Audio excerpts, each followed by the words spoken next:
Scramble for key to unlock housing is the splash on The Australian tomorrow. And the story is all about removing investment barriers for super funds, streamlining planning restrictions, providing incentives for projects and strengthening renters' rights. That will underpin the National Cabinet's housing strategy amid grim new building forecasts and a surge in construction firms going bust.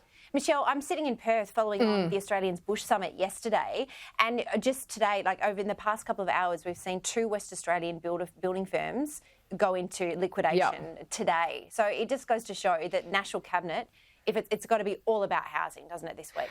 Yeah, look, I do think there is a definite crisis when it comes to housing. I don't know what the actual answer is. I do think we need to look at a multitude of things, which I'm sure National Cabinet is going to address. When it comes to rents, look, there is no way we can freeze rents. But I do think that kind of the idea of like, not a cap, but like a percentage. You can only raise rents a certain percent per year kind of makes sense. I do think we also need to look at foreign ownership. We do have a lot of foreign ownership. We're one of the few countries where you can live in China or elsewhere and own multiple homes here. So I think we need to open up the market for more Australians, and we need to look at ways that younger people can actually get back into the market. It seems to be a small group of people who have actual money invested in property here.